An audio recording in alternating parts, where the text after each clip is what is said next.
যে দল কোরআন হাদিসের কথা বলে, কোরআন দিয়ে সংসদ কায়েম করতে চায়, কোরআন দিয়ে বিচার ব্যবস্থা কায়েম করতে চায়, কোরআন দিয়ে অর্থনীতি জাকাত ভিত্তি কায়েম করতে চায়, আপনি বুঝে নেবেন বাংলাদেশ নয় তামাম পৃথিবী জুড়ে ওইটাই একমাত্র সঠিক দল, এর ওপর আর কোনো দল নেই। যতক্ষণ না পর্যন্ত কোরআনের আইন বাস্তবায়ন না হবে, আপনি প্রকৃতপক্ষে আমি শান্তি পাবো না, কেউ শান্তি পাবো না।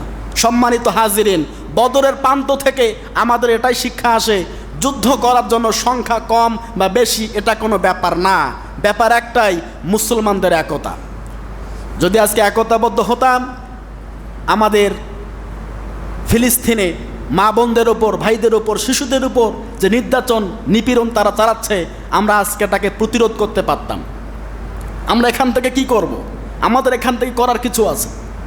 এখন আপনার আমার প্রশ্ন, আমরা এখান থেকে কি করব? আমরা বাংলাদেশের সাধারণ একজন নাগরিক, দিন আনি দিন খাই, আমাদের করণীয় বা কী হতে পারে, ঠিক কি না বলেন? প্রশ্ন জাগে না? আমরা কি চাইলেই এখান থেকে দৌড় দিতে পারবো? ভিসা আছে, পাসপোর্ট আছে, আমাদের চাইলেও পারবো না, মন চাইলেও আমরা যেতে পারবো না। তাহলে আমাদের করণীয় কি? যতটুকু সাধ্য আছে অতটুকুই আমাদের করণীয়, অতটুকুই আমাদের ক্ষমতা। আমাদের ক্ষমতা হচ্ছে এই বাড়ির মধ্যে যতগুলো এই ইসরায়েলি প্রোডাক্টগুলো আছে ঘৃণার সাথে সেগুলোকে বাথরুমের মধ্যে ফেলে দেওয়া। কথা বলেন ঠিক কিনা? অন্ততপক্ষে এতটুকু তো করতে পারবো, ঠিক কিনা বলেন?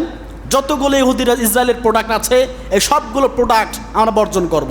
অন্ততপক্ষে কিয়ামতের ময়দানে বলতে পারবো, আল্লাহ, বাংলাদেশ থেকে ফিলিস্তিনে গিয়ে যুদ্ধ করতে পারি নাই, টাকা নাই, পয়সা নাই, এত সামর্থ্য আমার ছিল না, কিন্তু ঘৃণায় রাগে ওদের প্রোডাক্টগুলো আমি ছুঁড়ে ফেলে দিয়েছি, বাথরুমে ফেলে দিয়েছি। এতটুকু প্রতিবাদ আমি করেছি, এর কারণ হলেও শাস্তি আমাদের লাঘব হবে। কথা বলেন ঠিক কি না? সম্মানিত হাজিরিন, হুদায়বিয়ার সন্ধি আর বদরের প্রান্তর আমাদেরকে অনেক শিক্ষা দেয়। মুসলমানরা সংখ্যায় কম হোক বা বেশি হোক এটা বড় কথা নয়, একতাবদ্ধ না হলে কখনোই মুসলমানদের হাতে বিজয় আসবে না, কখনোই আসবে না। বদরের প্রান্তর থেকে আল্লাহ রসুল প্রায় 70 জনকে বন্দি করলেন, 70 জনকে শহীদ হত্যা করেছেন।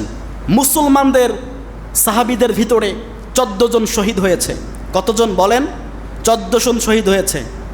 এই বদরের প্রান্তর, বদরের যুদ্ধ সংগঠিত হয়েছিল এই মাত্র কয়েকদিন আগে, সেদিনটা চলে গেল 17ই রমাদান, সেই দিন ছিল শুক্রবার।